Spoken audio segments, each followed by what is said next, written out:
히브리서 11장 23절부터 31절까지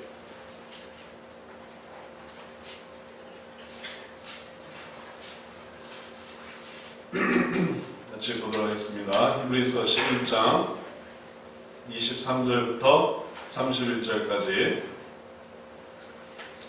다 찾으셨으면 23절 제가 먼저 읽고 교독하도록 합니다.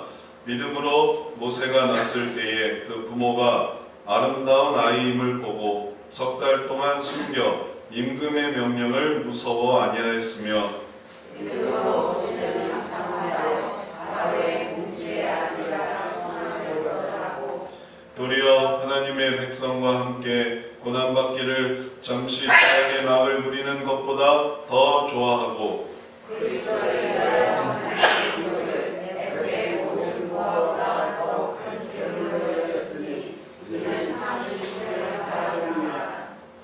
믿음으로 애굽을 떠나 임금의 노함을 무서워 아니하고 곧 보이지 아니하는 자를 보는 것 같이 하여 참았으며 믿음으로 유월절과 피 뿌리는 예를 정하였으니 이는 장자를 매달하는 자로 저희를 건드리지 않게 하려 하는 것이며 믿음으로 저희가 홍해를 육지같이 건넜으나 애굽 사람들은 이것을 시험하다가 빠져 죽었으며 믿음으로 7일 동안 여리고를 불건하에 성이 이루어졌으며 믿음으로 기생 라합은 같이 읽겠습니다. 믿음으로 기생 라합은 정탐꾼을 평안히 영접하였으므로 순종치 아니한 자와 함께 멸망치 아니하였도다. 아멘. 오늘 말씀의 제목은 신앙 성숙의 진정한 열매라는 것입니다. 우리가 교회를 다니면서 신앙 성숙을 아주 간절히 바랍니다. 교회를 다니면서 여러 가지 목표를 가질 수 있겠지만 특별히 그 중에 가장 우선적이고 중요한 것이 신앙이 자라나는 것입니다. 하나님을 더 알아가게 되는 것입니다. 그래서 교회에 보냅니다. 하나님을 더 알게 되기를. 그래서 또 교회에 나갑니다. 하나님을 더 알게 되기를. 이게 제일 중요하고 아주 가장 의미 있는 목표입니다. 이거 빼고 나면 나머지는 다 격가집니다. 그건 다 부속품입니다. 정말 핵심은 바로 하나님을 알아가는 것입니다. 그것이 바로 우리를 영생으로 인도하는 것이고 그것이 바로 교회를 다니는 진정한 의미가 됩니다. 그래서 신앙 성숙을 향해서 우리가 나아가기 위해서 예배를 드리고 또 기도도 하고 성경도 읽고 찬양도 하고 그리고 이제 여러 가지 기타 관계된 일들을 하는 것입니다. 교제도 하고 밥도 먹고 차도 마시고 그리고 또 수련회도 가고 또 MT도 가고 야유회도 가고 그거는 다 격려해서 신앙을 갖게 되기를 하나님을 더 믿게 되기를 우리가 기대하고 원하는 것입니다. 그러면 정말 신앙이 성장했는가 성장하지 않았는가 그걸 어떻게 알 수 있을까요? 그게 어떻게 드러날까요? 그 열매가 무엇일까요? 신앙이 정말 성장했다라는 그 열매는 어디서 나타나냐면은 신앙적인 결단에서 나타납니다. 선택 상황 속에서 이걸 선택할까 저걸 선택할까 할 때 신앙을 선택하는 것. 그게 신앙의 성숙인 것입니다. 그게 결단이 이루어지는 것입니다. 그러지 않고 이걸 선택할까 저걸 선택할까 할 때 신앙적이지 않은 것을 선택하면 그러면 열매가 맺지 못하는 것입니다. 아직도 부족한 것이죠. 그래서 우리가 정말 중요한 것은 바로 결단 바로 중요한 것은 선택 상황에서 무엇을 선택할 것인가 그 선택 그것을 이루기 위해서 우리가 준비하고 열심히 노력하고 애쓰는 것입니다. 군인을 한번 생각을 해보십시오. 군인이 열심히 구보를 합니다. 열심히 총 쏘는 훈련을 합니다. 열심히 체력 단련을 합니다. 열심히 PT 체조도 하고 열심히 작업도 하고 열심히 해야 될 거를 다 합니다. 그리고 정말 중요한 것은 무엇이겠습니까? 전투에서 이기는 거죠. 그런데 열심히 하고 나서 전투에는 승리하지 못하면 그거는 헛된 거예요. 무의미한 겁니다. 전투가 일어나니까 다 도망가. 그러면 지금까지 해온 뭐 훈련, 연습 이거는 하나 소용이 없는 것입니다. 학생이 열심히 공부를 합니다. 그리고 밤을 샜습니다. 책을 봤습니다. 그럼 이제 중요한 거는 시험이에요. 다 시험을 치르니까. 그리고 그 시험 속에서 결과가 나와야 돼요. 그러나 결과가 안 나와요. 공부는 열심히 합니다. 왜 그런 학생도 있지 않습니까? 쉬는 시간에도 열심히 공부하고 또 자기 전에도 열심히 공부하고 늘 책을 놓고 줄을 열심히 치고 근데 시험은 잘 못 봐요. 얼마나 아쉬워요. 그래서 너무 안타까워요. 그게 머리로 들어갔으면 참 좋았을 텐데 이게 머리로 안 들어가고 손에만 남아있는 거예요. 그래서 정말 시험을 딱 보게 되면 하나도 생각이 안 나요. 그럼 시험을 못 보는 거예요. 얼마나 안타까워요. 직장인도 한번 생각을 해보십시오. 직장인들이 아침에 일찍 일어나고 저녁에 늦게 눕고 애를 쓰고 결실이 있어야 돼요. 그러지 않고 그냥 열심히 그냥 뛰어다니기만 해요. 이 사람 저 사람 만난 사람은 얼마나 많은지 아침부터 저녁까지 많은 사람을 만나고 많은 일을 했지만 그러나 실속이 없으면 지금까지 한 게 무의미한 일이 되는 것입니다. 성도들의 삶이 마찬가지입니다. 그래서 우리의 진정한 신앙 성숙의 열매는 바로 결단에 있습니다. 다시 한번 말씀드립니다. 신앙 성숙의 열매는 성경을 얼마나 많이 읽었나가 아니고 예배를 얼마나 많이 드렸느냐가 아니고 기도를 얼마나 많이 했느냐가 아니고 삶에서 무슨 결단을 내렸느냐 이게 성숙한 것이에요. 그러기 위해서 오늘 우리는 7가지 상황을 보게 됩니다. 오늘 성경 말씀은 7가지 상황을 보여주고 있습니다. 그 7가지 상황은 선택의 순간입니다. 그리고 그 선택의 순간에서 좋은 것을 선택할 수도 있지만 그러나 나쁜 것을 선택할 수도 있습니다. 무엇을 선택할 것인가? 그것이 우리들에게 너무너무나 중요한 것입니다.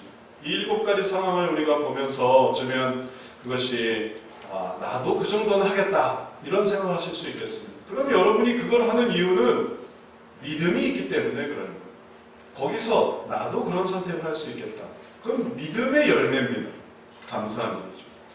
그 다음에 내가 그것을 내 상황에 도입해 봤을 때 이거는 나는 그렇게는 못하겠다 하면은 그거는 그 부분에 믿음이 필요합니다.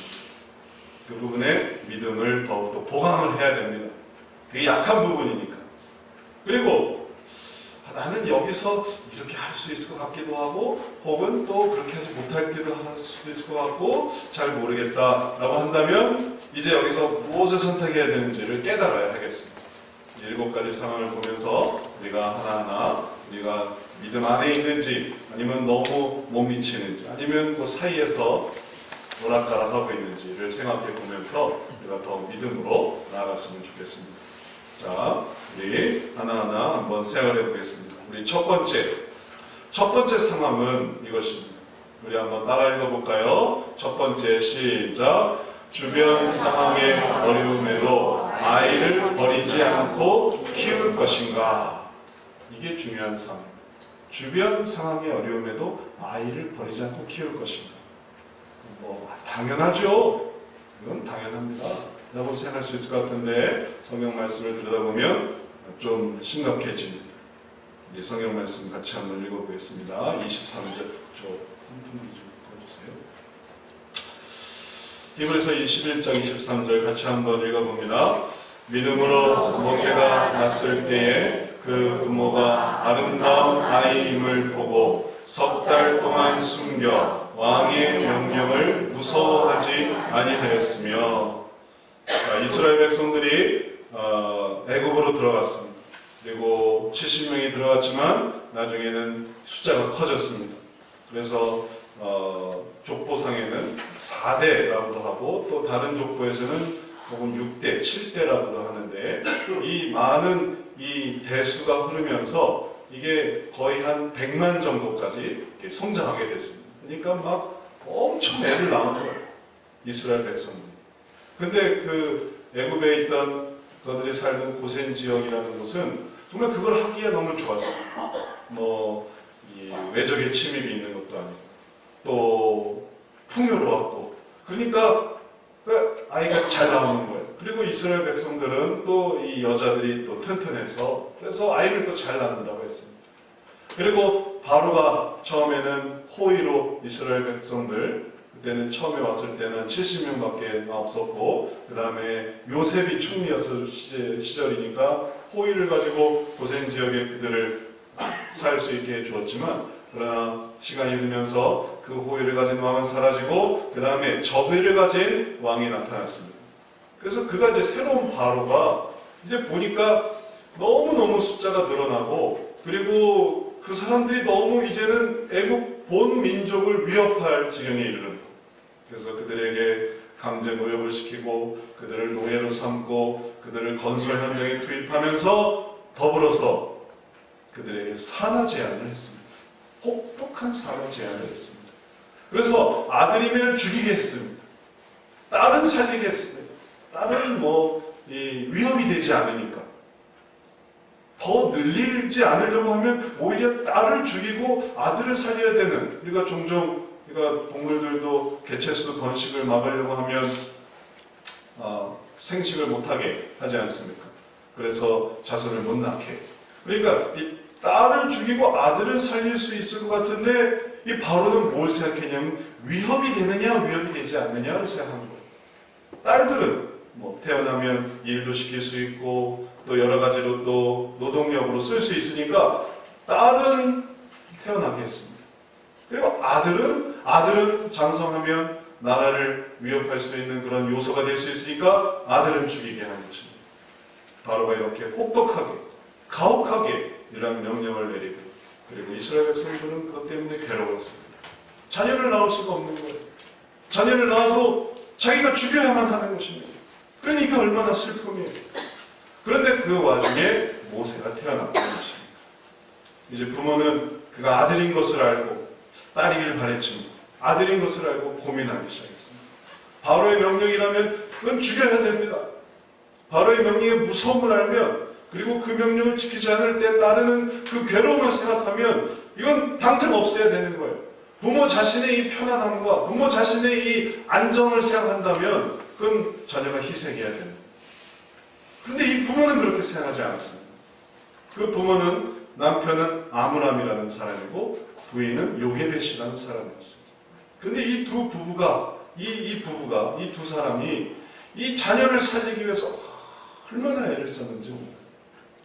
석 달 동안 숨겼어요. 한번 상상해 보세요. 애가 태어났어요.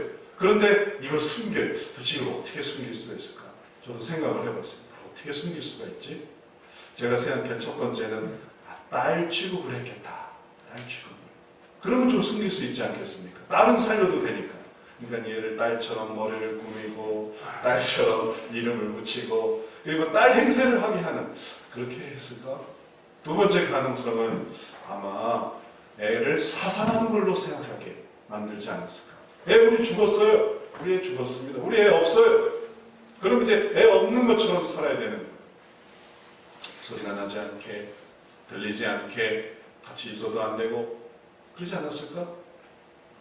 그러면 이것도 저것도 아니면 어떻게 했을까?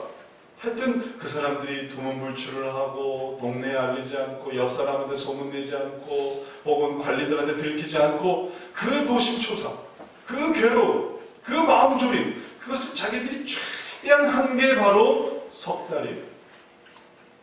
근데 이 모든 일을 하면서 오늘 성경 말씀은 뭐라고 말하냐면 그들이 그렇게 한 게 뭐냐? 그들이 그렇게 한 게 그게 믿음이다 라는 거예요. 왜 그렇게 했느냐? 그게 믿음으로 한 거예요. 이렇게 해서 어떻게 될지 알지 못하지만, 앞으로 어떤 일이 일어날지 알지 못하지만 그 믿음으로 그것을 하니까 왕의 명령보다 믿음을 더 붙들었습니다. 왕의 명령도 무섭습니다. 왕의 명령이 얼마나 가혹한지, 왕의 명령은 얼마나 그들에게 위협이 되겠는지. 그러나 그들은 그 명령을 무서워하지 않고 더 붙든 것은 바로 믿음이었습니다. 애 키우는 게 믿음의 열매예요. 이런 상황은 우리는 오늘날 우리들에게 나타납니다. 이것이 물론 자녀를 가진 부모에게도 해당되는, 그건 여지없이 해당되는 거죠. 오늘날 자녀 키우기가 얼마나 어렵습니까? 그리고 그 자녀를 얼마나 또 기피합니까? 자녀 있으면 너무 무서워. 어린이집 가도 무서워, 유치원 가도 무서워, 초등학교 가도 무서워, 중학교 가도 무서워, 고등학교 가도 무서워. 아이고 무서워. 무서워서 애를 안 낳아. 무서워서 애를 아예 안 가져버려. 왜? 무서우니까. 그래서 점차 우리가 숫자가 줄어들어가고 있지 않습니까? 이제 도대체 이 일을 누가 하겠어요? 애가 없으니. 점차. 근데도 무서워요. 그래도 무서워서 애를 못 낳아요. 애를 키우는 무서워서 어떻게 할 수가 없어요. 이리 가면 여기서 어려움 당할까? 저희 가면 저희 가서 어려움 당할까? 너무 무서워.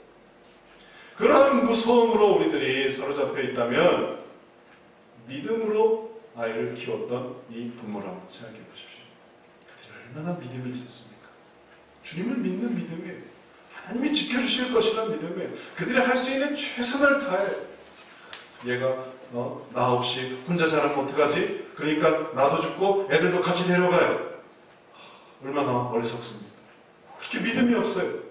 자기가 죽더라도 애는 살려야지. 그 믿음을 가져야지. 그러나 그런 믿음조차 없어요. 그래서 그냥 다 데리고 가는, 이번 명절에도 그런 사건이 있지 않습니까? 싹 이렇게 데리고 가는. 얼마나 끔찍합니까? 그러나 우리의 삶 속에 믿음이 있을 때 우리는 하나님을 의지할 수 있습니다. 그래서 무섭죠? 안 무섭겠습니까? 왕의 명령이 이렇게 혹독한데, 이렇게 서슬이 시퍼런데, 걸리면 죽을 텐데, 그래도 그보다 더 하나님을 의지하는, 그럴 때 이것을 해나갑니다. 그럼 이것은 단지 자녀를 가진 부모의 이야기만일까요? 우리가 7가지 상황을 이렇게 하나하나 보면 이것은 또한 신앙의 과정이기도 합니다.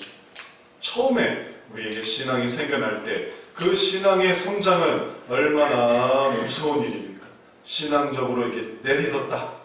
다들 우리가 이번에 설 명절에서 가족들 만나서 또 경험해 보셨겠지만, 또 특별히 또 안 믿는 가족들 생각해보면 그들은 얼마나 복음으로 들어오는 것을 무서워하는지 모릅니다. 그러면 제사를 못 지내지요. 그리고 또 하던 일을 못하지요. 얼마나 무서워요. 그래서 무서워서 들어오지를 못해요. 그러나 그 중에 어떤 용감한 자들은, 어떤 정말 하나님을 의지하는 자들은 무섭지만 그것을 견뎌냈습니다. 그래서 이 오랫동안 가지고 있던 제사를 폐지하고, 오랫동안 가지고 있던 신주단제를 던지고, 오랫동안 가지고 있던 날에 얽매이고 혹은 달에 얽매이고 여러 가지 원칙과 원리에 얽매였던 여러 가지 사술과 그리고 미신에 얽매있던 이 모든 것들을 다 떨쳐버리고 주님께로 나왔습니다. 할 수 있는 최선을 다하는 거예요. 이것도 믿음이 아니고 뭐겠습니까? 이게 바로 믿음의 열매인 것이에요. 두 번째 상황이 있습니다.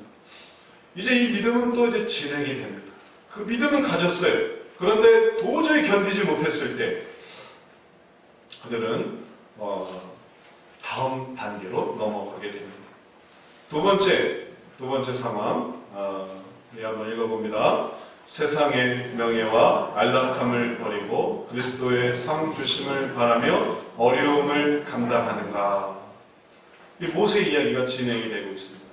석 달 동안 부모가 열심히 애썼습니다. 그래서 숨겼습니다. 근데 석 달이 지나고 나니까 이 애가 점차 커지고 이제 도저히 어떻게 해볼 수가 없는 거예요.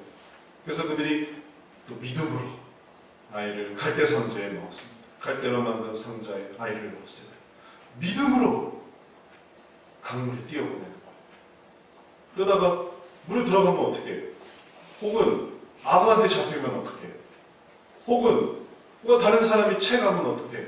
그러나 믿음으로 하나님께 의지했을 때 그 갈대 상자는 흐르고 흘러서 마침 강에 목욕하러 왔던 바로의 딸의 품에 탁 안겼어요. 바로의 딸이 목욕하고 있다가 갈대 상자 이렇게 내려오는 걸 보고 신기해서 딱 열어보니까 거기 애가 들어있었어요. 그러니까 믿음은 결국 헛된 게 아니었어요. 그 믿음이 결국은 그를 살렸습니다. 그래서 우리가 다 아는 대로 바로의 딸이 그 아이를 자기가 양자로 입양하기로 했어요. 불쌍하니까. 그 마음에 이 긍휼함이 막 넘치게 돼서 그를 자기 양자로 입양하기로 했습니다. 근데 어떻게 키울까 했는데 옆에 따라 나오던 그 갈대 상자에 담겨있던 이 아이를 사실은 감시하기 위해서 누나가 미리암이 이렇게 같이 따라왔던 거예요. 그런데 이 옆에 있던 이 누나가 이 아이를 이렇게 안고 있는 바로의 딸을 보면서 유모가 필요하신가요? 했던 거죠. 그럼 유모를 데려와봐라. 유모가 필요하다. 유모를 데려와봐라. 그랬더니 누굴 데려왔냐면 어머니를 데려온 거예요. 그래서 바로의 딸의 입장에서는 얘는 내 아들이고, 그리고 유모로 데려온 사람이 사실은 이 모세의 친어머니가 유모로 찾아옵니다. 그래서 그를 길렀습니다. 그냥 길렀겠습니까? 바로의 딸의 아들로 자라는 그 모세에게 어머니는 그가 누구며 그가 어디서 왔으며 그리고 어떤 사람인지를 가르쳐 줬겠죠. 그런데 그걸 가르쳐 줬다 하더라도 현실은 녹록지 않습니다. 왜냐하면 현실은 자기의 출생은 이스라엘 사람이라는 거예요. 그러나 그 이스라엘 사람은 현재 노예고, 그리고 마음대로 자녀를 낳을 수 없는 그런 연약한 형편이고, 자기는 지금 현재 어떤 상이냐면은 바로의 딸의 아들로 자라나고 있어요. 그리고 왕족이란 말이에요. 그러니까 알면서도 그냥 가만히 있을 수 있어요. 그 부유함과 그 부유함 속에 그냥 살아갈 수 있었던 것입니다. 그것이 바로 이 모세가 경험했던 선택입니다. 어느 입장으로 살아갈 것인가? 바로의 딸의 아들로 살아갈 것인가? 아니면 이스라엘 사람으로 살아갈 것인가? 성경 말씀은 그 부분을 아주 잘 이야기하고 있습니다.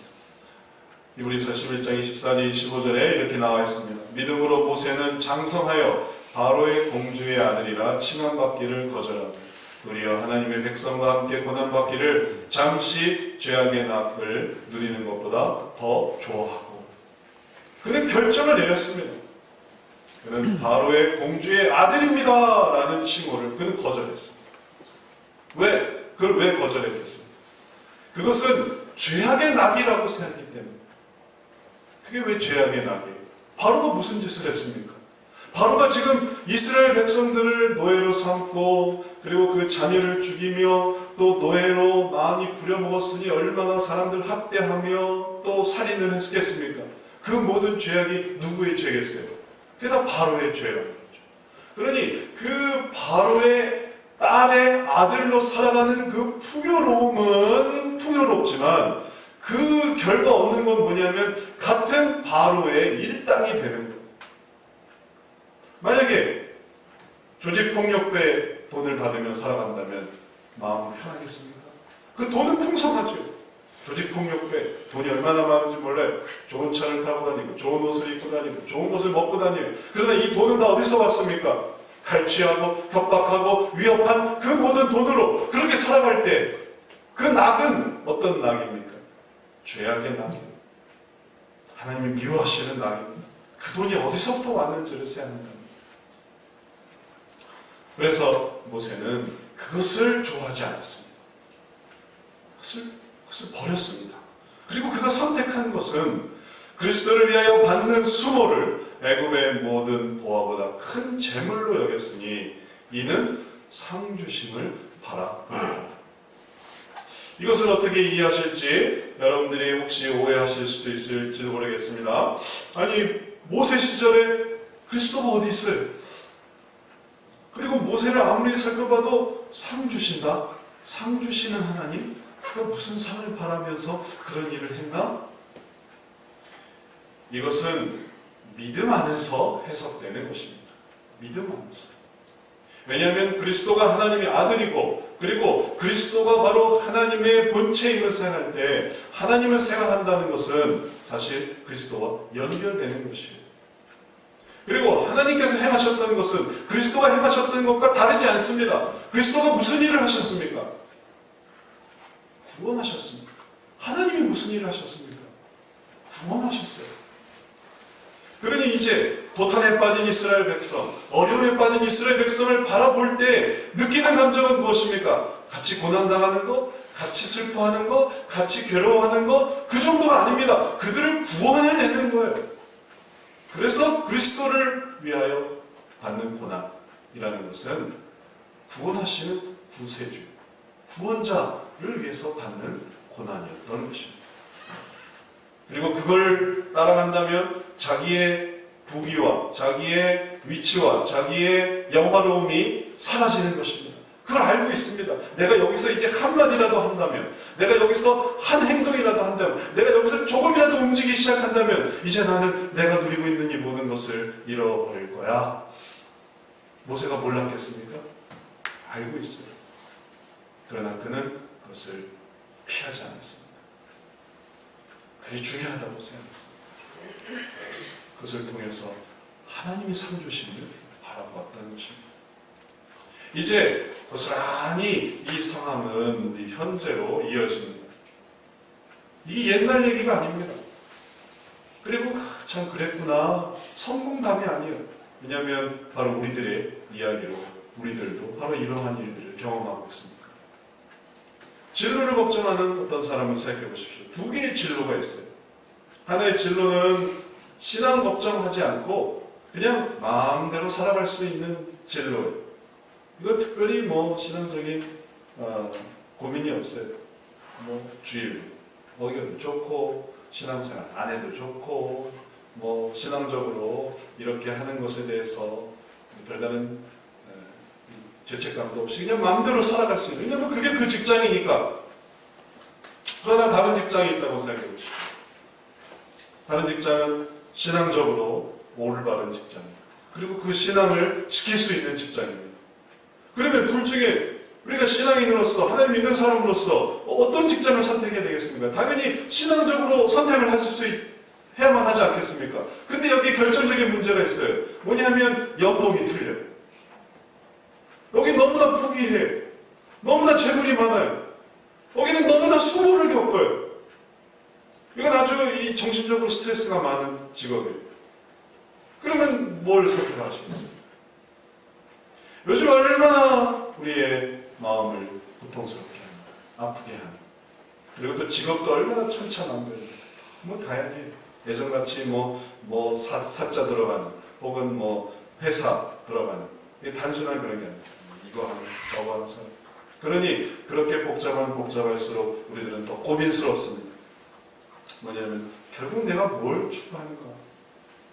세상에서 받는 재물을 그리고 거기서 누리는 죄의 납을 더 추구하는가? 아니면 그리스도를 위해 받는 수모를, 그리스도에 받는 그 고난을, 그리고 그 속에서 누리는 하나님께서 상 주심을 더 의지하는가? 이미 진로를 결정했다고 한번 생각해 보십시오. 결정하기 전에 고민이었으면 모르겠지만 하여튼 결정이 됐어요. 그리고 하고 있습니다. 하고 있는데 이 직장에서 이 일을 하고 있는데 또 두 개로 나뉘는 거예요. 이걸 이렇게 할 수 있고 저렇게 할 수 있고. 근데 이걸 이렇게 하면 여기 더 수익이 나요.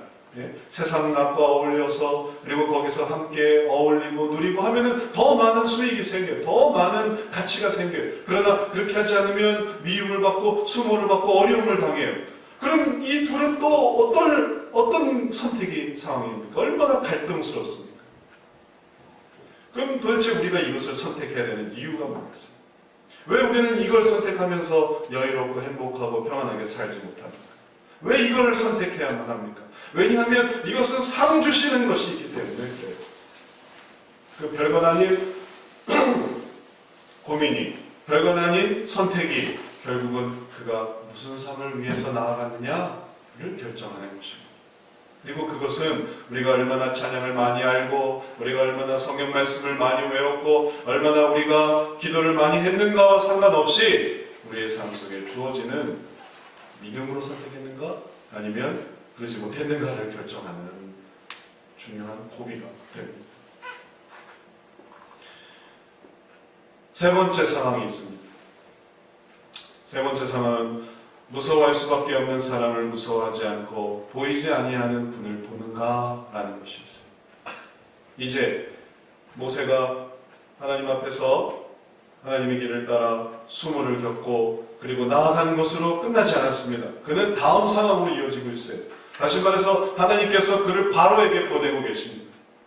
그 자신이 생각해도 자기가 부끄러울 수밖에 없고 그리고 그 자신이 생각해도 너무나 무서운 상대지만 그러나 무서운 상대 앞에 그가 대응하려고 할 때 그는 더 권위 있으신 더 영광스러우신 그러나 보이지는 않으신 그분을 보는가를 결정해야만 했던 것입니다. 참 27절 말씀입니다. 우리 같이 한번 읽어봅니다. 믿음으로 애굽을 떠나 왕의 노함을 무서워하지 아니하고 곧 보이지 아니하는 자를 보는 것 같이 하여 참았으며. 어쩌면 모세가 첫 번째 상황을 이겨내고 두 번째 상황을 이겨낼 수 있을지도 모르겠어요. 근데 그게 끝난 게 아닙니다. 세 번째 상황이 이루어진 거예요. 두 번째 상황을 이겨냈어야만 나타날 수 있는 세 번째 상황. 바로를 대면하는. 내가 뭔데? 내가 양치던 사람이었는데, 내가 애굽을 떠나 살아가고 있었던 사람인데 다시 돌아와서 바로에게 하나님의 말씀을 전한다? 아, 창피해서 못해요. 저는 너무 자신감이 없습니다. 저는 자긍심이 필요해요. 제 정체성이 필요합니다. 저에게 더 많은 재산이 필요해요. 제가 좀 옷도 좀 멋있게 입고 그리고 아주 화려하게 해야 제가 바로는 좀 어렵겠지만 바로 밑에 사람들한테 조금 나설 수 있지, 내가 직접 바로한테 나설 수는 없습니다. 그렇게 생각할 수 있습니다. 그러나 모세는 바로에게 직접 나아갔습니다. 왜냐하면 그는 자기 뒤에서 보이지 않는 하나님, 바로에게 나아가서 내 말을 증거해라 라고 하는 이 하나님의 그 권위와 그리고 그 위험 앞에 그는 머리를 숙였어요. 그래서 참았습니다. 보이지 않는 자를 보는 것 같이 해서 참았어요. 그래서 이겨냈어요. 처음엔 싫어했다는 거 다 알지 않습니까? 말 못한다고. 그래서 하나님께서 아론을 붙여주신 거 얘기 다 아시지 않습니까? 근데 아론을 붙여준다 하더라도 결국은 모세가 나가는 건 나가야만 하는 거예요. 그가 벌벌벌벌 떨면서라도, 그가 혹은 하기 싫었다 하더라도 그는 나가야만 하는 것을 나갔어야만 했습니다.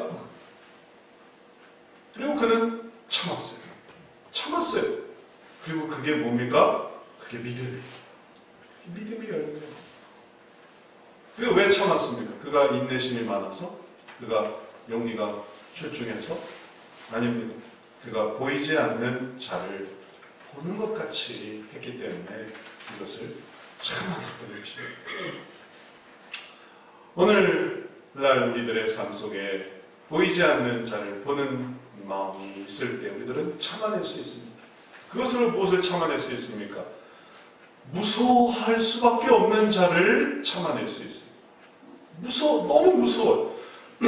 집안 어른 너무 무서워요. 시아버지 너무 무서워요. 시어머니 너무 무서워요. 아버지 너무 무섭고, 어머니 너무 무섭고, 남편이 무섭고, 아내가 무섭고. 아내가 무서울 수도 있죠. 무서운 아내. 우리 아들이 무서워요. 우리 아들이 제일 무서워. 우리 아들은 나보다 키도 커. 우리 아들은 나보다 힘도 세. 우리 아들이 제일 무서워. 우리 딸이 제일 무서워. 근데 하나님께서는 나를 거기 인도하십니다. 그리고 하나님의 뜻을 증거하라고 하십니다. 참아낼 수 있을까요? 만약에 그걸 참아낸다면 그게 믿음이에요. 그게 믿음으로 한 겁니다. 지금까지 한 게 다 뭡니까? 지금까지 우리가 찬양하고 기도하고 그게 다 뭡니까? 보이지 않는 분을 보려고 했던 거예요. 그래서 이제 그 무서워하는 대상에 나아가서 이걸 이겨내려고 하는 겁니다. 그러나 매번 못 참겠어. 돌아오고 못 참겠어. 너무 힘들어. 하고 피하고 타협하고 하지 않는 대로 다 하고. 그럼 어떻게 되겠습니까? 그럼 다시 죄의 낙으로 들어가고, 죄의 낙으로 들어가면 어떻게 되겠습니까? 그럼 다시 아이를 죽이게 되는 거예요. 뒤로 밀리는 거예요. 그러나 우리가 다시 믿음으로 주님을 붙들 때 그것을 참아낼 수 있습니다. 그 앞에서 해야 되는 일이 뭐겠습니까? 우리를 두렵게 만드는 대상에 대해서, 우리를 두렵게 만드는 어떤 인물에 대해서, 우리를 두렵게 만드는 어떤 상황에 대해서 우리가 해야 되는 것은 믿음으로 참아내는 것. 그게 믿음의 열매입니다. 네 번째, 하나님께서 가르쳐 주신 대로 규칙을 정하고 그 규칙을 따르는가 라는 상황이었어요. 결국 바로가 항복을 했습니다. 놀랍게도. 그러나 바로가 항복한 데에는 중요한 사건이 있었어요. 뭐냐면 장자가 죽는 사건이 있었습니다. 그 전의 일들은 장자가 죽는 재앙을 맞이하기 위한 과정에 불과한 거예요. 산 정상에 오르기 위해서 중간은 전부 다 과정에 불과한 것처럼 핵심은 장자가 죽는 거예요. 죽음입니다. 죽음. 죽음을 맞이했을 때 그는 두 손 들었어요. 그런데 동일한 사건 속에서 이스라엘 백성들은 그 죽음을 피했습니다. 그들은 죽음을 어떻게 피할 수 있었을까요? 28절 믿음으로 유월절과 피 뿌리는 예식을 정하였으니 이는 장자를 멸하는 자로 그들을 건드리지 않게 하려 한 것이며 하나님께서 말씀해 주셨습니다. 장자를 멸할 것이다. 애굽에 있는 사람이나 이스라엘 사람이나 종류를 가리지 아니하고 그 출신을 가리지 않고 하나님께서는 모든 장자를 멸할 것이다 라고 말씀해 주셨습니다. 그리고 이스라엘 백성에게는 너희는 내 말을 들어라. 내가 장자를 멸할 건데 내가 이제 사자를 보내서 모든 첫째를 어떻게 찾아내시는지 모르겠어요. 하여튼 첫째는 다 멸하는 거예요. 소나 양이나 염소나 인간이나 첫째는 이렇게 다 멸하실 때 그때 이스라엘 백성에게는 너희는 피 뿌리는 예식을 준비해라. 그래서 집 문설주에 어린 양의 피를 뿌려라. 그러면 넘어갈 것이다. 유월한다는 거예요. 패스오버 한다는 거예요. 문에서 피가 있으면 이 집은 예외야 하고 사신이 그 집을 넘어간다는 거예요. 그리고 그것을 이스라엘 백성들한테 가르쳐 줬습니다. 그리고 그 말을 엿들은 애국 사람들 중에도 몇 사람이 또 그걸 그렇게 따라해서 또 목숨을 살았어요. 근데 이거는 죽은 다음에 알려준 게 아니에요. 죽기 전에 알려준 것입니다. 알려줬을 때는 아무도 죽지 않았어요. 죽을 것이다 라고 예고를 해주고 그 다음에 그 예식을 따르게 하는 겁니다. 그리고 이스라엘 백성들은 그 예식을 따랐어요. 그것을 받아들였습니다. 그리고 그것을 지켰습니다. 하라는 대로 순종했어요. 왜 그랬을까요? 그게 그럴듯해서 그러면 그렇게 살아갈 수 있겠구나. 근데 그게 그럴듯합니까? 사자가 피를 보고 넘어간다. 그러니까 그런가 보다 하는 거지. 그게 이게 논리적으로 말이 됩니까? 오늘날의 삶 속에서 전혀 논리적이지가 않고 과학적이지도 않고 그냥 그러니까 그런가 보다 하는 거예요. 이제 이 모든 일들 속에서 우리들에게 보여주시는 하나님께서 오늘날 상황 속에서 보여주시는 것은 무엇입니까? 왜 우리에게 하나님께서는 규칙을 정해주시고 그것을 따르게 하시는 것일까요? 그것이 우리들로 하여금 재난을 피하고 어려움을 피하고 생명을 얻을 수 있도록 하나님이 가르쳐 주셨기 때문에 그런 것입니다. 우리가 왜 주일에 또 이렇게 보였을까요? 왜 주일 예배를 이렇게 드릴까요? 자기가 믿음 가지고 있으면 다 되는 거 아닙니까? 그리고 알아서 그냥 살아가면 되는 거 아닙니까? 그러나 주님께서는 우리들에게 예식을 가르쳐 주셨습니다. 너희들이 믿음을 가지고 믿음을 유지하고 그리고 내 앞에 올 때까지 어떠한 삶을 살아야 된다라는 것을 신약에서 우리들에게 가르쳐 주셨습니다. 그래서 우리가 구약의 모든 규칙을 따르는 게 아니고 신약에서의 모든 규칙을 가져서 그리스도와 그리고 그 그리스도의 제자들과 사도들이 세웠던 그 예식 우리도 따라서 주일의 주님을 따라서 이 예식을 지켜나가고 있습니다. 아직 아무도 죽은 사람은 없죠. 그러나 그 전에 우리는 이 모든 일들을 해야 합니다. 믿음으로. 그래서 우리가 하나님의 믿음의 선택을 하는 거예요.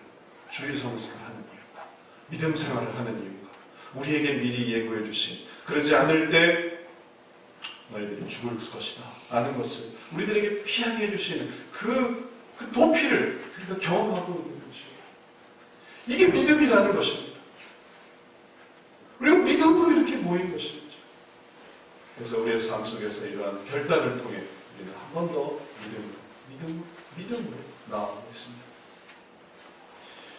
이어지는 나머지 세 가지 상황이 있습니다. 이거는 좀 짧게 빨리빨리 넘어가도록 하겠습니다. 다섯 번째 상황은 열리는 길을 두려움 없이 걸어가고 그것을 시험하지 않는다라는 것이었어요.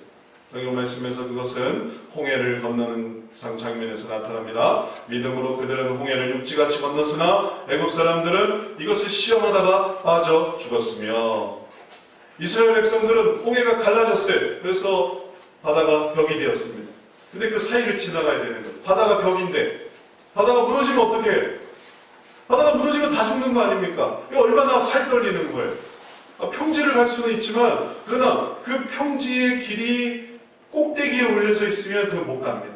가로 세로 한 1m 되는 길이 지상에 있다고 생각해보세요. 거기를 누가 못 가겠어요? 그냥 지나가는 거죠. 그러나 그게 100층 빌딩 사이에 이렇게 놓여져 있다면, 그걸로 가야 살 수 있다면 얼마나 두렵겠어요. 넘어질 수도 있습니다. 근데 이스라엘 백성이 그걸 갔습니다. 바다가 무너질 수도 있다라는 걱정 속에서도 그들이 그것을 갔습니다. 왜냐하면 믿음이 있으니까. 애국 사람들을 생각해 보십시오. 애국 사람들은, 이스라엘 백성들은 그 길을 가는 게 믿음이고, 애국 사람들은 그 길을 가지 않는 게 믿음이에요. 하나님이 저들에게 그 길을 내려주셨지 우리들에게 내려주신 건 아니야. 우리들은 대번에 알아보실 거야. 그러니까 갔다간 죽을 것 같아. 그걸 믿었어야죠. 그걸 믿었어야만 하죠. 그래서 가지 말았어야만